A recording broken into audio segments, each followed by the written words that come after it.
The year is 2008, the date is January 3rd, the time is 2 a.m.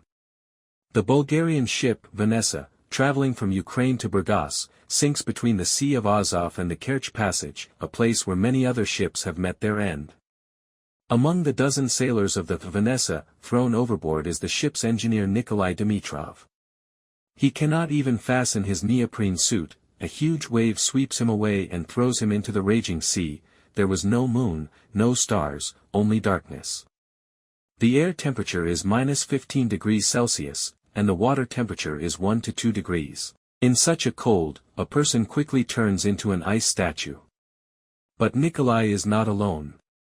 In the pocket of his overalls is a small icon of Saint Nicholas the Wonderworker, which has been passed down from generation to generation in his family for more than a century.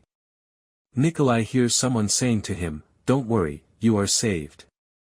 You just have to wait." At 4:30 a.m. a ship spots him and tries to take him on board. However, the rough waves prevented the maneuver twice. On the third attempt, a wave throws the sailor right under the ship's propeller. The crew concludes that the propeller had cut him up and they leave. Nikolai, however, is miraculously unharmed, alone again in the black gaping mouth of the sea. This is the first and only moment when despair pierces his heart. His chance of rescue is gone, and he mentally says goodbye to his loved ones, his wife Vanessa and his son Valentin, and just when the horror is the most overwhelming, a song he once heard on Russian ships begins to play in Nikolai's mind.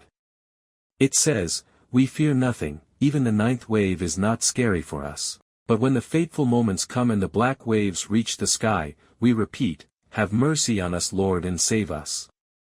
At that moment, his wife Vanessa will wake up in their home in Burgas with a feeling of anxiety that squeezes her heart like a clasp. In the morning the phone rings and a friend of Nikolai's informs her that Vanessa has sunk.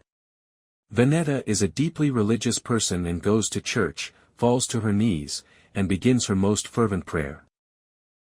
The next day, around noon, Nikolai spots a ship on the horizon. He starts shouting and waving his arms, and the ship slowly approaches him. It is the Russian tugboat, cruising the sea in search of survivors.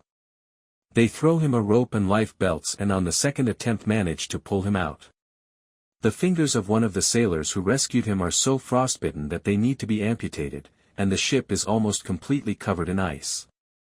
But Nikolai, who had spent over 10 hours battling the storm, had no frostbite. He even got off the ship by himself and climbed into the ambulance that took him to the hospital without any help. In the car, the nurse took his blood pressure twice and could not believe her eyes, 130/80. They even began to doubt that he was the survivor. At the hospital in Temryuk, 2 professors examined him and wondered what to write in his medical report. They expected pneumonia, or at least bronchitis, but he didn't even have a cold. The icon of Saint Nicholas itself survived without any damage. Holy Father Nicholas, pray to God for us. Have mercy on us, Lord, and save us. Amen.